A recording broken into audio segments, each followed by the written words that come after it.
Seguimos en vivo en el Foro de Inversiones USA 2021 en esta quinta edición y yo sé que este tercer workshop va a generar muchas consultas, así que les reitero que estamos en vivo y que a través de la plataforma pueden ir dejándonos sus consultas para que le traslademos a nuestros speakers. Entonces, este tercer workshop está a cargo de Intertrust Realty Invest DTW de Detroit. Los speakers son Mercedes Martí, ella después va a estar presentando también quién los va a estar acompañando. Mercedes es periodista, ella es licenciada en bienes raíces, agente de ventas en Intertrust Realty Miami y en Invest DTW de Detroit.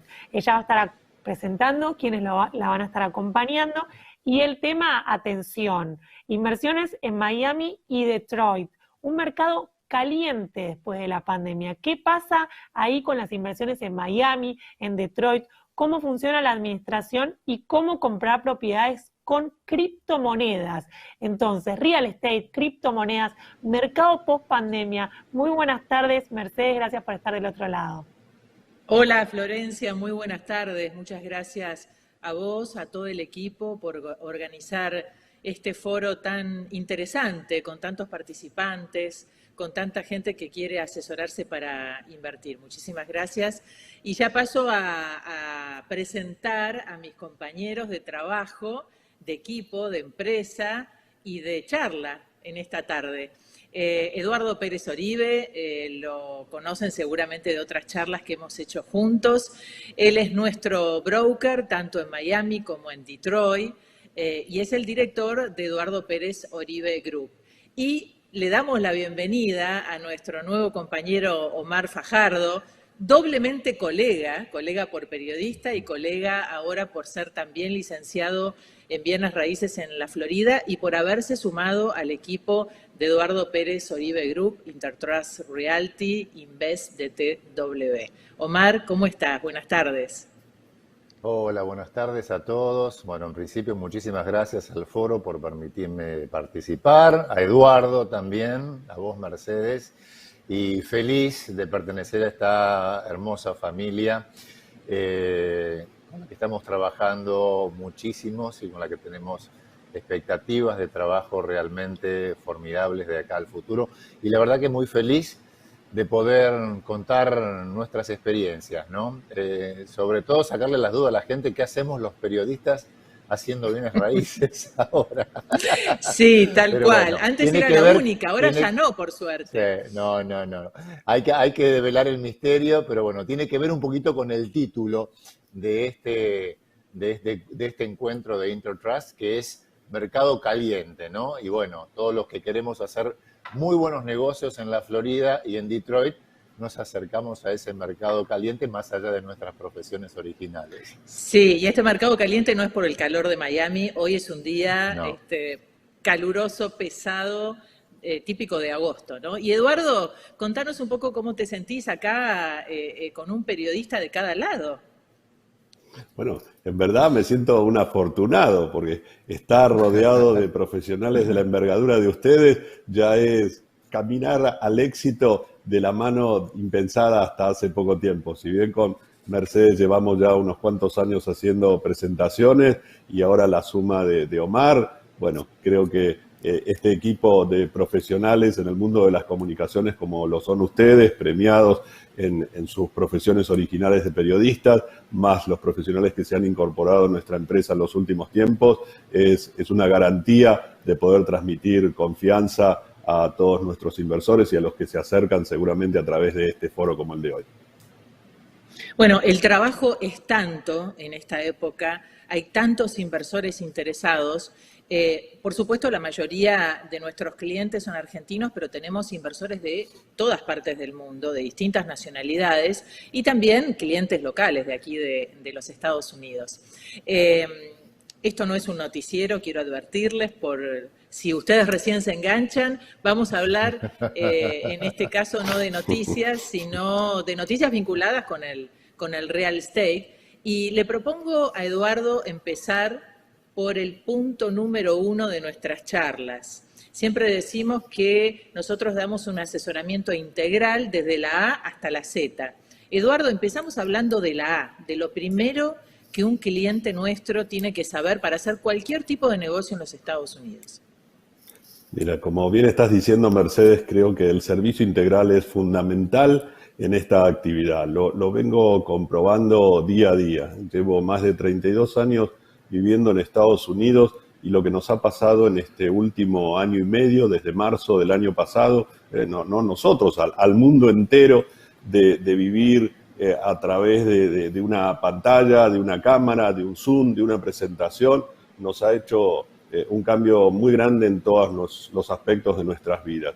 Y el poder ofrecer un servicio integral creo que adquiere mayor relevancia que nunca. Y como bien estás diciendo, eso es la suma de una serie de eslabones que completan una cadena. Muchas veces, y más de una vez inclusive en nuestras presentaciones, nos dicen, bueno, pero ¿ustedes cuándo van a empezar a ofrecer propiedades para vender?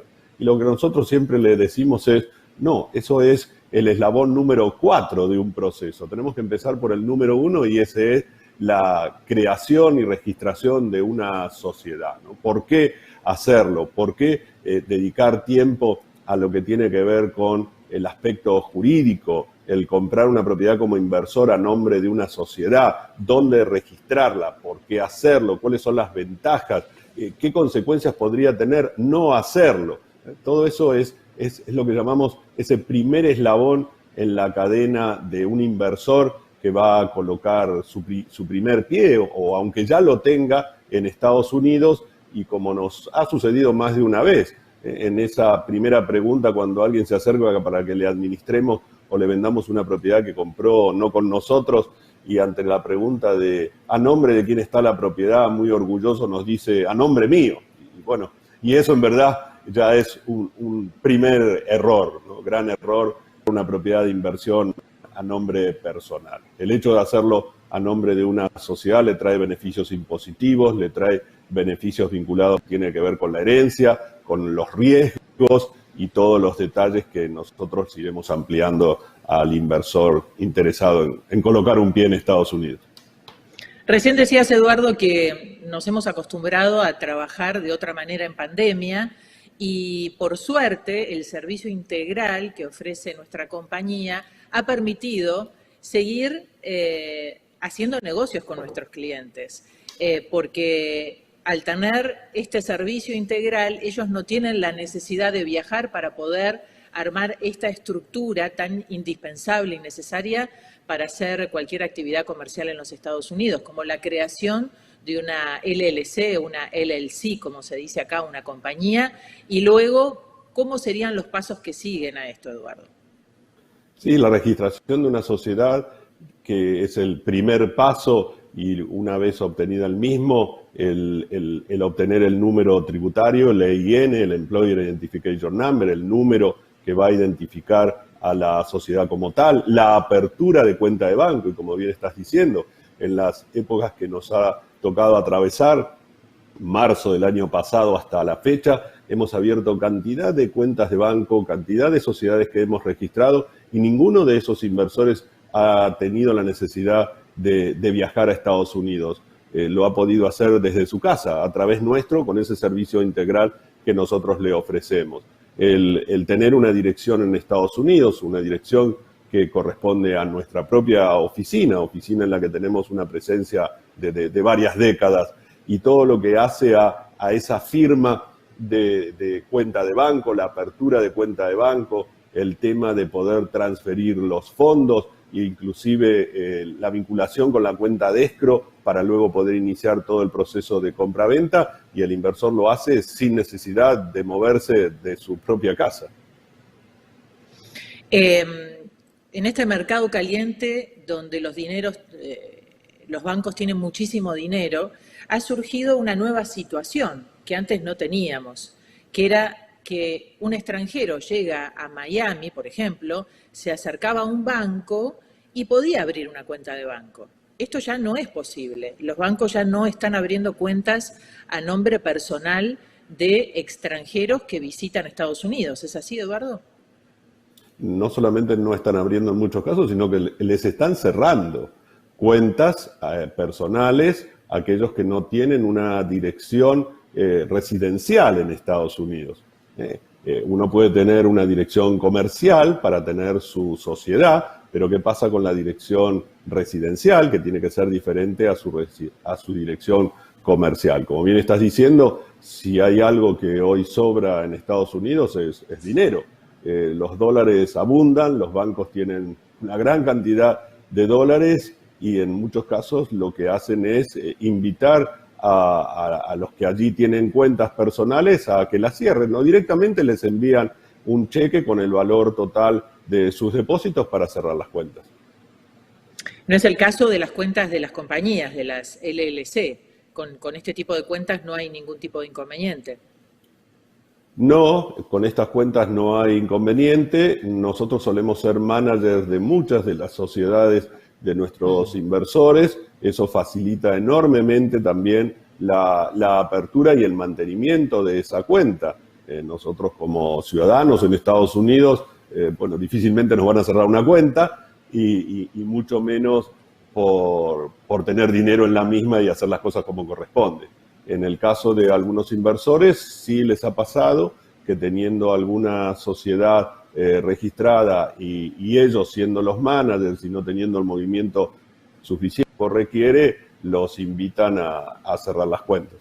Estamos hablando de los grandes bancos, ¿verdad? Hay bancos pequeños, claro, donde se abren cuentas inclusive sin la necesidad de que el firmante se presente al mismo. Luego eso también le suele traer ciertas dificultades en cuanto a la operación, en cuanto a transferencias y en cuanto a comunicaciones con el banco y cantidad de sucursales que puede tener alguno de los grandes bancos de Estados Unidos frente a algún banco muy regional o muy local.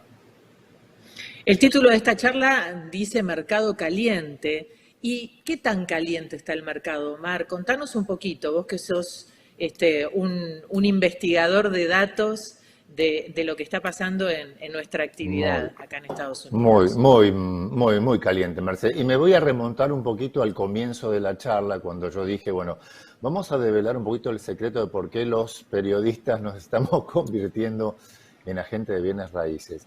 Yo sigo de alguna manera despuntando el vicio de una de mis grandes vocaciones, que es el periodismo. Yo trabajo para la cadena CNN, tengo la fortuna de pertenecer al grupo de periodistas de CNN en español y he trabajado para un par de programas económicos durante un tiempo.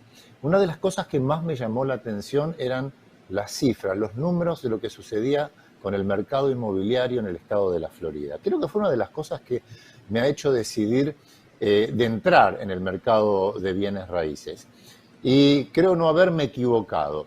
Tan caliente está que cuando comienza la pandemia, todos, y hemos tenido incluso, Mercedes, charlas internas entre los agentes de bienes raíces y decimos, ¿qué hacemos ahora? ¿A qué nos dedicamos? Ha ocurrido todo lo contrario. El mercado sigue en ascenso. La actividad de compra-venta de propiedades, de renta en la Florida sigue subiendo. Y no hablemos solamente de la ciudad de Miami.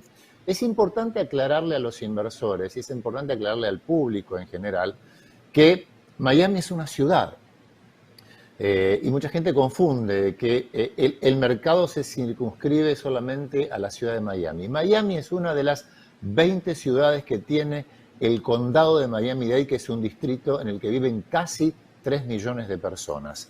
Hay otras ciudades, Aventura, North Bay Village, también hay poblados dentro del condado. También hay villas o villages dentro del condado. Es muy extensa el área que la gente que no vive aquí llama Miami. Pero el mercado no es solo muy caliente aquí en la ciudad de Miami, es caliente también en Detroit, como lo explica y lo va a seguir explicando seguramente Eduardo, sino fuera del área de la ciudad de Miami y del condado de Miami-Dade. Con vos hemos tenido la oportunidad, Mercedes, de hace pocos días visitar una de las ciudades del sur de la Florida, que es Florida City, que está en pleno desarrollo. Entonces es importante marcarle a la gente que las inversiones y las oportunidades, de las inversiones no solo están focalizadas aquí. Sí, también están. Hay que buscarlas y se las puede encontrar, porque dentro del área hay todavía zonas que están en pleno desarrollo. Pero tenemos que extendernos, porque hay oportunidades incluso mucho más importantes alejándose de los centros urbanos. ¿Por qué? Porque, vamos a llamarlo de una manera un poco más vulgar, está explotando el mercado en Miami. Les voy a contar un dato. El diario Miami Herald, uno de los más importantes de Miami, tituló un artículo muy interesante sobre lo que está pasando con la ciudad de Miami y dijo, lo voy a leer porque el término es largo, la sanfrancisconización de Miami. ¿Qué sucede? Está pasando lo que pasó en la ciudad de San Francisco. San Francisco en una época comenzó a ser una ciudad muy cara para comprar, para vivir y para rentar. ¿Por qué? Por la gran demanda de inmigrantes, por las tecnológicas, por la cantidad de gente que se mudaba a la ciudad. Y lo mismo ha pasado durante la pandemia con la ciudad de Miami. Ciudades como Nueva York, ciudades como Chicago, ciudades como Los Ángeles han de alguna manera expulsado a mucha gente que ha venido a la Florida buscando mejores precios, mejor calidad de vida durante la pandemia, y eso ha hecho que los inventarios, es decir, la cantidad de propiedades que se ofrecen en el mercado, se haya reducido muchísimo. ¿Qué ocurre? Cuando algo falta, el precio aumenta. Y dicen también los especialistas y los estudiosos de las estadísticas que Miami va a seguir subiendo y va a llegar a los valores de Nueva York. Todavía no ha llegado a eso. ¿Te acordás, Eduardo, cuando decíamos que creíamos que Miami había llegado a un techo en precios? La verdad que perforamos el techo y seguimos subiendo. Es increíble, ¿no? Nosotros estamos sorprendidos con esto. Sí, sorprendidos y como Omar mencionaba recién, creo que todo este fenómeno de la pandemia ha hecho que una ciudad como Miami sea muy apetitosa por los que habitan en otros lugares dentro de Estados Unidos. Recordemos que, sin ir más lejos, en Miami existe el segundo distrito financiero del país después de Nueva York, y que ese distrito está en Brickell, una zona que ha cambiado y sigue cambiando enormemente, donde uno puede estar trabajando, viviendo, teniendo la bahía de Biscayne prácticamente frente a sus ojos, y todo lo que tiene que ver con Key Biscayne, el downtown y todo lo que ofrece Miami, ni hablemos en cuanto a la posibilidad de un clima bastante parejo durante todo el año. Tenemos una demanda de alquileres. Sí, Omar, estábamos hablando hace un rato del tema de los alquileres. Mira, Sí, no, quería agregarles, es decir, para fortalecer este concepto, y quisiera agregarles unos datos que nosotros obtenemos de una aplicación que utilizamos los realtors o los agentes de bienes raíces en la Florida, que se llama RPR. Es un informe del valor de las propiedades en el último año y los últimos 24 meses. En el último año se incrementaron un 15,84%. Y en los últimos 24 meses un 42,64% en algunos casos. Son cifras muy, muy altas para los valores que se manejaban antes aquí, y obviamente tiene que ver por todo este fenómeno del que estábamos hablando. Hoy un inversor que compra una propiedad aquí en Miami o alrededores, ¿no? Estamos hablando Miami para darle un término general a toda la zona circundante a Miami, incluso en otros condados como puede ser el de Broward o incluso en la costa oeste de la Florida. Tenemos muchos clientes invirtiendo y desarrollando en esa zona. Todos estos inversores van a tener no solamente la rentabilidad por los alquileres que cada vez son más altos, sino la capitalización a futuro, Eduardo. Esto también se está viendo que va a tener un gran crecimiento en precios. Sí, completamente así. El tema de Miami, como bien decías hace minutos atrás, no tiene límite. Lo que creíamos que ya había llegado, bueno, no es así.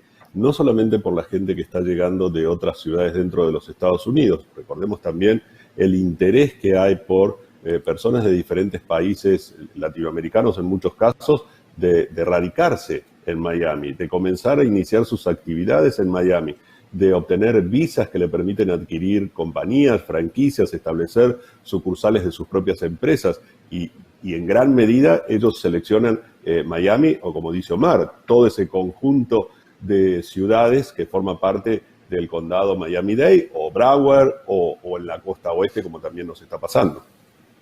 Últimamente hemos recibido y estamos trabajando con Eduardo, con Omar, con muchos constructores argentinos que están intentando poner una pata aquí en la Florida para hacer emprendimientos, desarrollos comerciales residenciales, o también para una actividad muy, muy habitual, que es el famoso flipping, ¿no? Comprar propiedades para reciclar, luego alquilar y luego revender en el futuro y sacarle una capitalización.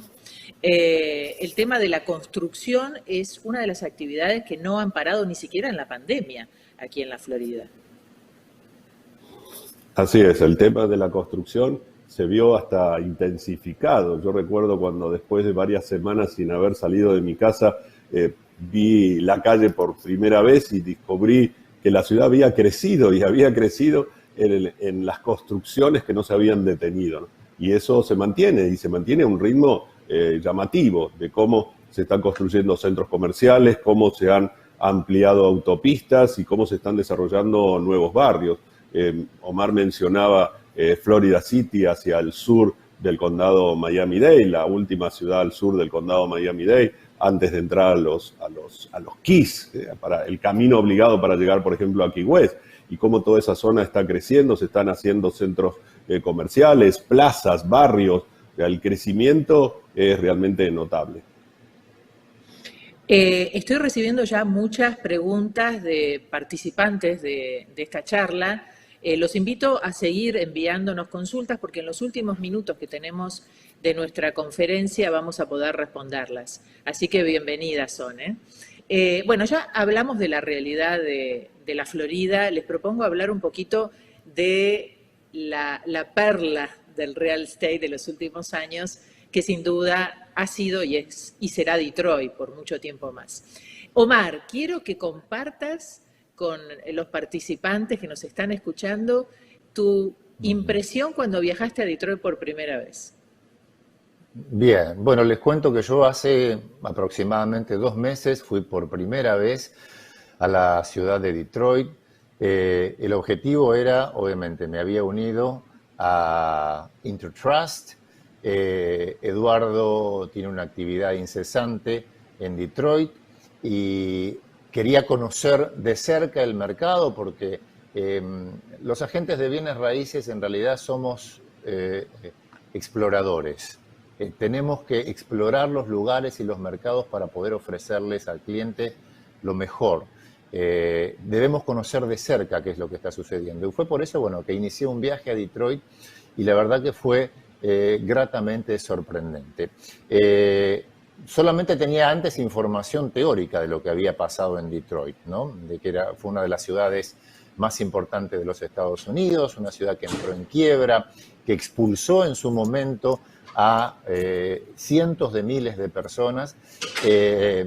Y lo interesante es haber sido testigo de ese gran contraste que se está produciendo en la ciudad. En la ciudad quedan los resabios de la crisis, pero inmediatamente uno se encuentra con el progreso en marcha. Yo quedé particularmente impactado por el centro de Detroit, por lo que llamamos aquí el downtown. Me encontré con una ciudad realmente prácticamente nueva, y con una actividad de infraestructura impresionante en distintos lugares de la ciudad. Yo creo, y Eduardo creo que va a, de alguna manera, apoyar este concepto, ¿no? Donde hay trabajos de infraestructura de la ciudad, son puntos calientes para el mercado de bienes raíces. ¿Por qué? Y son lugares donde nosotros tenemos que ir y mirar oportunidades, porque es donde la ciudad está apostando al desarrollo. Y eso es lo que realmente he visto en Detroit. Vi una gran cantidad de trabajos por parte de la ciudad, una gran cantidad de obra en marcha en muchísimos de los barrios, porque Detroit es grandísimo. Detroit tiene un downtown que es pequeño, pero los alrededores de Detroit son kilómetros y kilómetros de áreas que obviamente han sido muy afectadas en su momento y en donde hay muchísimas oportunidades de inversión actualmente, y otras áreas que siguen siendo muy ricas también, porque nos hemos encontrado con barrios preciosos, con casas hermosas, con zonas realmente que no han sido afectadas de alguna manera por la crisis y que se han mantenido Pero lo interesante de Detroit es el marcado contraste entre lo que ha pasado y lo que está viniendo. Y mi sensación es que lo que está viniendo no es pasajero. Ninguna ciudad hace una inversión de miles y miles de millones de dólares para que dure solamente unos pocos años. Incluso hay una empresa muy importante, Eduardo seguramente puede dar más detalles de esto, que es una automotriz que ha invertido miles de millones de dólares en una planta, buscando obviamente ahora personal, porque es lo que falta en Detroit. La gente que se fue, la ciudad necesita que regrese. Mi impresión fue altamente positiva y gracias a eso y gracias a la recorrida que Eduardo nos ha permitido hacer y nos ha guiado, porque conoce la ciudad como la palma de su mano, podemos decir, pudimos transmitirle a los clientes la verdadera calidad de las oportunidades de inversión que hay que buscarlas, porque no hay que engañar a nadie, es cuestión de decirles que las oportunidades están en algunos lugares, no. Es decir, uno no llega a Detroit y va a comprar lo primero que encuentra. Eduardo, sabemos que se encarga de hacer un trabajo diario de búsqueda específica de cuáles son los lugares donde debemos invertir. Que Mercedes también los hacemos acá. La gente piensa que cuando uno busca una propiedad, solamente nosotros ingresamos en una plataforma que tenemos los agentes de bienes raíces, buscamos una propiedad y la vemos a ver. No, uno hace un estudio de mercado, uno investiga, uno va al lugar, uno hace la radiografía de la inversión que tiene que ofrecerle al cliente. Ese por lo menos es el trabajo que creo que todo agente de bienes raíces tiene que hacer para que la inversión de su cliente sea lo más segura y productiva posible. Es así, hacemos como una especie de investigación periodística, Omar, con las propiedades y con los mercados. Eduardo, ¿te parece que sigamos hablando de los pasos siguientes? Porque seguramente la gente está muy interesada en saber cómo sigue, ¿no? Ya habíamos llegado a registrar la LLC, a obtener el número tributario, abrir la cuenta en el banco y después, ¿cómo seguimos? Y ahí, y paralelamente, seguimos en algo muy importante que mencionó recién Omar, y tiene que ver con ese estudio que hacemos, por un lado de las propiedades y por otro lado del perfil del inversor. Nosotros siempre decimos que una cosa es aquel inversor que está buscando una rentabilidad emocional y aquel que busca una rentabilidad racional. El que busca una rentabilidad emocional seguramente está más preocupado por cuál es la vista que va a tener, por ejemplo, el condominio que va a adquirir, si está mirando al mar, si tiene palmeras cercas. Eso apunta más a lo emocional. Mientras que aquel que busca una rentabilidad racional y espera capitalización, bueno, nos marca dos perfiles muy diferentes y muy marcados. Y es algo que nosotros comenzamos a hablar con este inversor prácticamente en forma paralela mientras se está desarrollando toda la infraestructura de su sociedad, como bien decías, el registro de la misma, la obtención del número tributario y la apertura de cuenta de banco. Una vez que hemos llegado a ese punto y se ha seleccionado la propiedad correspondiente para el inversor, aquí en Estados Unidos interviene una oficina de título, una oficina que tiene, que normalmente en nuestro caso es de abogados y que mantiene una cuenta de escro donde se van a depositar los fondos correspondientes, se firma un contrato de compra-venta y en ese contrato se coloca una cláusula de contingencia, habitualmente de 7 días, para poder realizar una inspección física a la propiedad, por un lado, y por otro lado, conocer a los inquilinos. Para nosotros como administradores de la propiedad es muy importante saber cuáles son las condiciones que tiene la propiedad como tal, las condiciones físicas, y la calidad del inquilino que la está habitando. Por eso decíamos en un principio, esto es una suma de eslabones. La compra de la propiedad es un eslabón más dentro de una serie de eslabones que hay que tener en cuenta para que finalmente la inversión sea un éxito. Entonces, en esos 7 días se hace la inspección de la propiedad, con todas las dificultades que significó, por ejemplo, hacer inspecciones en épocas de cuarentena, donde era muy difícil ingresar a las propiedades. Y así, Mercedes, podemos recordar que en algunos casos decidíamos y le informábamos al inversor, no avancemos con la transacción porque no podemos hacer la inspección. Entonces sí, quizá la propiedad parecía muy atractiva, pero ¿qué tan atractiva es comprar algo? Sabe el estado en el que se encuentra y la situación del inquilino. Entonces todo eso se va haciendo en forma paralela y por otro lado la oficina de título hace el análisis legal de la propiedad, del título, si tiene gravámenes, si no tiene. Vamos a recordar casos, Mercedes, donde el valor, por ejemplo, de los gravámenes era prácticamente el valor de la propiedad. Entonces uno compra una propiedad creyendo que, uy, qué buen precio, voy a comprar una propiedad en 80, 90, 100 mil dólares y tengo 30 o 40 mil dólares de gravámenes. Entonces todo eso es muy importante en el análisis previo que se hace y nosotros en este servicio integral que ofrecemos lo consideramos enormemente. Así se han caído cantidad de transacciones que en otros casos probablemente las hubiesen continuado, pero porque en esa protección que hacemos del inversor sabemos que el negocio no es solamente la compra de la propiedad, sino toda una secuencia de eslabones que darán por resultado en el corto, mediano, largo plazo el beneficio de capitalización y rentabilidad que el inversor busca. Eduardo, recién hablabas del tema de los inquilinos y acá una de las participantes justamente dice que hablemos de la problemática de no poder desalojar a los inquilinos que han dejado de pagar durante la pandemia y cómo ha afectado esta prohibición del desalojo y las consecuencias para los inversores sobre esto. Así es, ese es un tema que llevamos desde marzo del año pasado, donde el gobierno estableció, primero lo hizo a nivel local, luego lo hacía a nivel de cada estado, inclusive en partes fueron decisiones de los gobernadores, luego de la justicia, hasta que finalmente fue una decisión del gobierno federal que protege a los inquilinos que no pagan los alquileres, sacándonos a nosotros como administradores una herramienta muy importante que es el poder hacer un eviction o un desalojo. Eso iba a terminar en diciembre del año pasado, se extendió a marzo, de marzo se extendió a junio y ahora se extendió a octubre. En verdad esperamos que ya deje de tener vigencia, la economía de Estados Unidos está creciendo a un ritmo mayor al que se esperaba y si hay alguna cuestión que protege al inversor, y es que, por ejemplo, en el estado de Michigan hay un fondo de recuperación que se hace cargo de los alquileres no pagados por los inquilinos.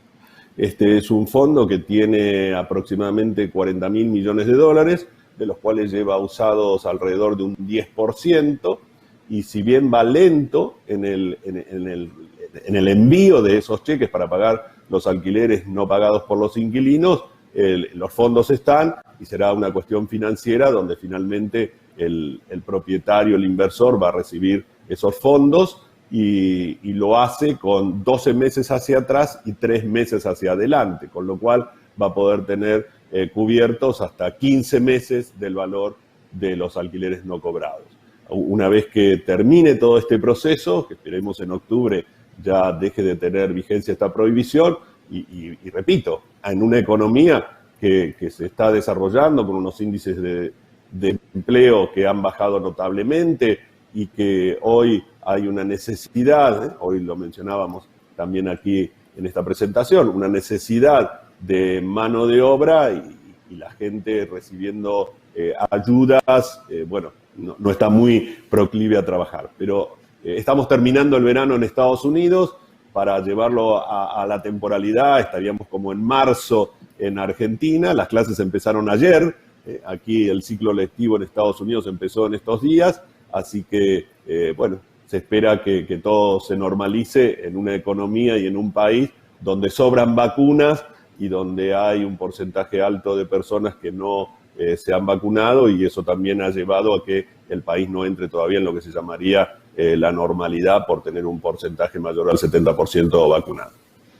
Nos quedan pocos minutos, así que les propongo que hablemos de un tema candente. Acá tengo varias preguntas de participantes que me preguntan sobre esto, y es la posibilidad de emigrar, de hacer una inversión aquí en los Estados Unidos, de poder tramitar una visa de inversión. En el caso nuestro, con Omar, nuestras profesiones de periodistas han sido el trampolín para tramitar una visa que se llama Habilidades Extraordinarias, pero la mayoría de la gente, por lo general, tiene que aplicar a una visa de inversión. como vos decías al comienzo, Eduardo, comprando un negocio, una franquicia o desarrollando alguna actividad comercial en los Estados Unidos. Muchos lo quieren hacer con bienes raíces, con construcciones, con desarrollos inmobiliarios, reciclando propiedades, construyendo. Y es ahí donde nosotros, como agentes de bienes raíces, tenemos que ponernos a trabajar conjuntamente con los abogados de migraciones para poder ofrecerle al cliente esta posibilidad. ¿Cómo ves este panorama, Eduardo? Esta posibilidad de vincular negocios inmobiliarios para obtener una visa de inversión. Y luego Sí, emigrar, por supuesto. Es algo que lo venimos haciendo y ofreciendo desde hace años.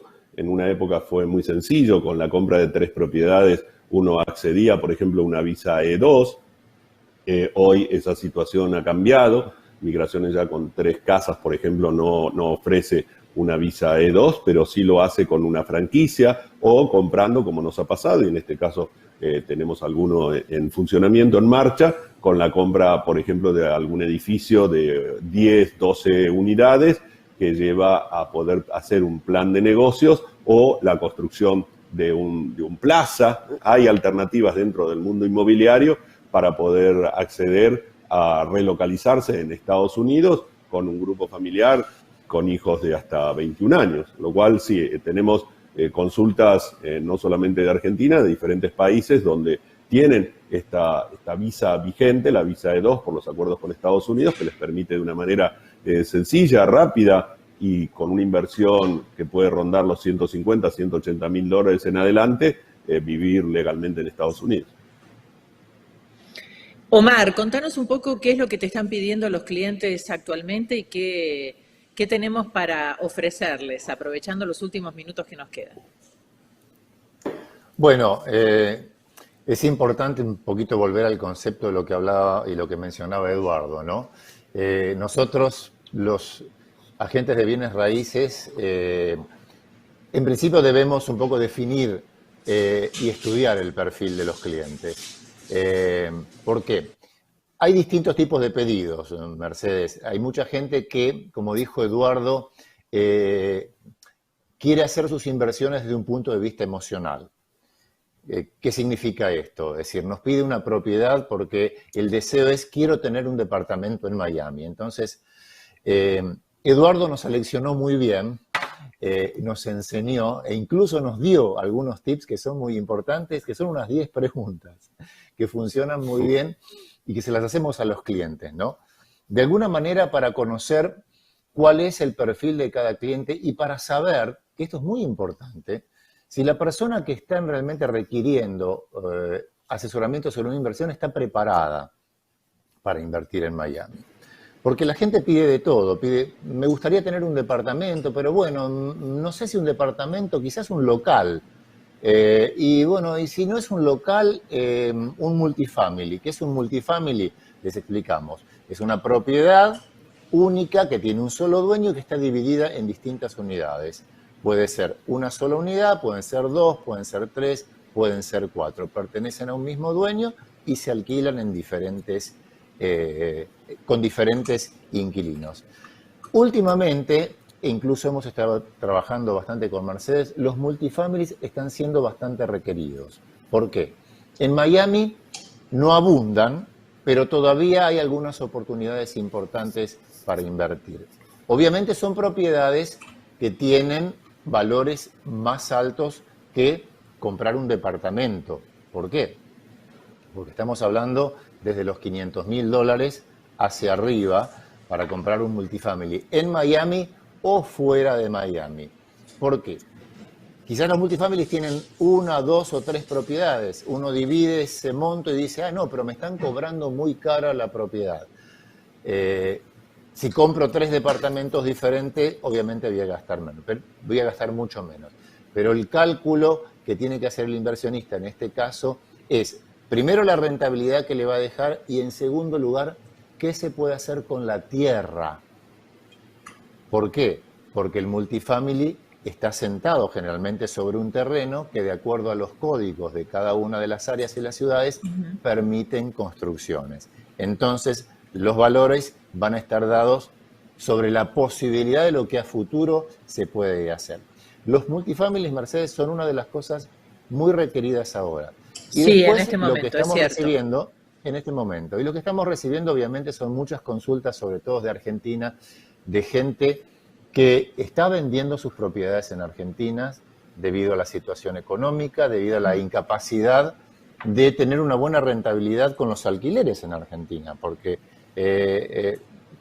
quizás es algo que no debemos explicar en detalle. Las propiedades en Argentina están valuadas en dólares, pero las rentas son en pesos, y a niveles, claro, y a niveles muy inferiores de lo que sucede aquí. Entonces, ¿qué pasa? Comienza el sueño. Ok, vendo mi departamento en Argentina, compro una propiedad en Miami y aprovecho esa renta. La idea no está mala, pero como los agentes de bienes raíces tenemos que... Uy, se nos termina el tiempo. Ustedes serán testigos de que tenemos muchas más frustraciones a veces, porque tenemos que decirle, no, eso no conviene. Tenemos que hacer nuevamente lo que le decía, una investigación del perfil del cliente y del perfil de la inversión. Para redondear... Mira, Omar, ¿cómo te hago? Mira, sí, te hago así, como en la tele. Ya sé. Ya estaba mirando el tiempo. Para redondear, últimamente, los multifamilies y obviamente las propiedades de menor valor desde Argentina están siendo muy requeridos, no solamente en Miami, sino en otras áreas de Estados Unidos, porque la gente quiere venir a invertir a Estados Unidos todavía, afortunadamente. Bueno, Eduardo, las últimas palabras para despedirnos. Las últimas palabras son agradecimiento a los organizadores del Foro de Inversiones, a ustedes, por supuesto, el orgullo de tener un equipo como el que disponemos aquí en Estados Unidos junto con ustedes, y a todos los que nos han seguido, y transmitir un mensaje. Quizás lo que hemos hablado durante nuestra presentación, no ofrecemos propiedades porque recalcamos la importancia de toda la secuencia y la importancia de estar preparado para hacerlo. Y este es el momento para prepararse, es el momento para pensar en hacer las sociedades, elegir los nombres de las mismas, obtener el número tributario, abrir las cuentas de banco y, como decimos, estar en la línea de largada preparado para aprovechar todas estas oportunidades que mencionamos, tanto en Miami, en los alrededores de Miami, como en Detroit. Muchísimas gracias, nos despedimos. Por supuesto, estamos disponibles para que nos contacten y seguir asesorándolos individualmente y personalmente. Saludos, buenas tardes. Gracias. Buenas tardes, gracias. Florencia, te doy el pase. Muchísimas gracias, Mercedes. La verdad, un honor haberte tenido en este foro de allá de Estados Unidos. Así que clarísimo, y tal como decías entonces, estuvo todo muy claro, pero todas las dudas que queden sobre el final del día van a estar sus contactos en la plataforma y toda la información para las dudas que restan.